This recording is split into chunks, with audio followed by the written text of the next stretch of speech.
and I want to become a discourse scholar. Now, that's someone who figures out or tries to figure out what concepts mean. So when we say certain words or certain concepts, what do we mean when we do that? And so when Gillian at Gillian's F. Gills challenged me to create my personal canon, my discourse brain went into overdrive. What does that mean? What does it mean to create a personal canon? Now, a literary canon is, to excuse the pun, a very loaded word. Now, the canon was mostly created in an educational sense. So it was something that you encountered while doing your education. And very often these canons had to pass 4 criteria. And the first criteria is the fact that it's cultural significant. And this is very important to know and think about and reflect about, because due to globalization and due to imperialism, very often when you then think about literary canon, you think about either the American literary canon or the English literary canon. While the reality is that most nations have their own literary canon, but they're not necessarily as talked about as the English or American literary canon. And also because the American or English literary canon has influenced a nation's literary canon. So this is sort of important just to remember that a book, to be a part of the literary canon, has to have a cultural significance. Now, the second thing that literary canon has to be is good literature. Whatever that country or nation's definition of good literature, that's what it's supposed to be, because the education system is supposed to teach you to be a good reader and to identify good literature.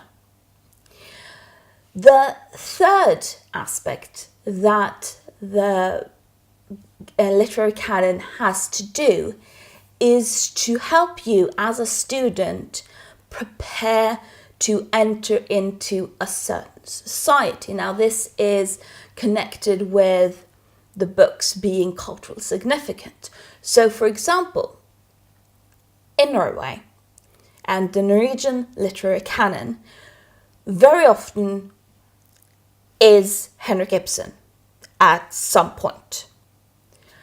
You, as someone who is going to be a part of the Norwegian society, can't really do this without understanding who Henrik Ibsen is, because he is so talked about and well known. So you don't have to like Henrik Ibsen, but you have to know who Henrik Ibsen is to be a part of Norwegian society.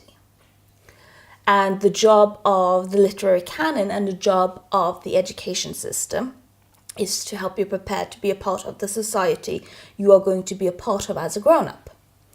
Now, the fourth criteria of the literary canon has to do with you as a person. So the education system is to help you prepare to be a part of society, but also about making you someone who can be a part of society. So it's about helping you become what that society demands of its citizens. Either that is to be a morally good person or a morally educated person.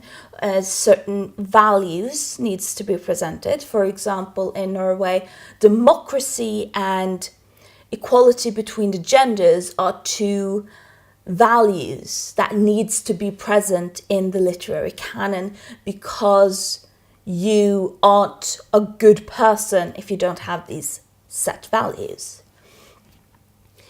And so a literary canon therefore then has these 4 criteria. And the reason why literary canon then is a very loaded word is because the education system for a very long time was the majority creating an education system for the majority. And when minorities were acknowledged as being a thing, the minority then just had to have the same education as the majority to be a part of the society created by the majority. And in modern time, with more focus on democracy, more focus on human values, the minority in a lot of countries started to say, well, we have to be a part of society because you are saying that we should be a part of society. You can't talk about human rights and not give us these same rights. We're not the majority. So you've got something that called the counter canon themes and discussions, which were about how these literary canons, who were very set for a long time and dictated by the majority, had to change to also include the minority. And it had to do that because, well, society now was more diverse. So to prepare the students to enter into society, we needed to prepare students to be a part of a diverse society. And this had to be reflected in the literary canon. In addition, there was an acknowledgement that different people from different groups needed different books to become good people. Not necessarily because the values had changed, for example, like the democratic values or equality between the genders, but the packaging of these books needed to change whether the person was a majority or a part of a minority. You couldn't really understand how these values had importance for you as a minority if you yourself weren't reflected in these books and acknowledged as part of the majority, and therefore had to uphold the same sets of values that the majority had. And so there was a big discussions back and forth, and there are still discussions now back and forth.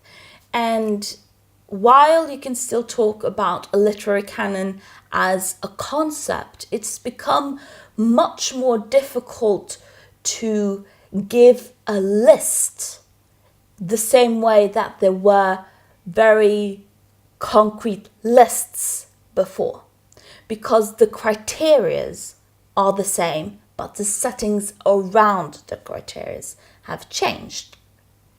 Even though Henrik Ibsen is still a must for absolutely every person who wants to be a part of the Norwegian society. So how was I then to create this personal canon when these were the criteria that I had to uphold and understand? So I thought back when I was dating my ex, and we used to have a film swap. And the idea was that he would pick out a certain number of films that I had to watch, and I had to pick out a certain number of films that he had to watch. And very often these films fell into 2 categories. Number one, they were personal films. films that had spoken to us, that had changed us, that had made us the person we were today. Or number two, it was films that we were like, what, you haven't seen that film yet? Okay, you need to see that film. That needs to go on the list. So these sort of swaps became a certain way of understanding both what created us into these, well, people that we were. So that is an aspect of the literary canon criteria. But it also says something about our understanding of society and what kinds of films that you need to have seen to be a part of society.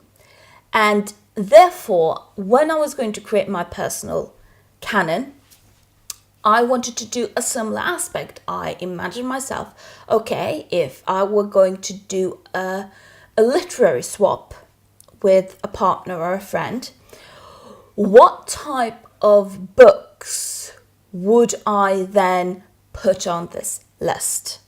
So I've picked out 20 books that I would then be a part of this list. I'm not going to talk about these books. If you want to know about why these books are on my list, I'm going to leave a link to my blog where I've written the list and a bit more about why these books. So in no particular order, this is my literary swap list personal canon. The first one is Pinocchio by Carlo Collodi. The second is The Princess Bride by William Goldman. Then we have the collective works of Lasse Lasservech. To Kill a Mockingbird by Harper Lee. Matilda by Roald Dahl. How to Talk About Books You Haven't Read by Pierre Bayard.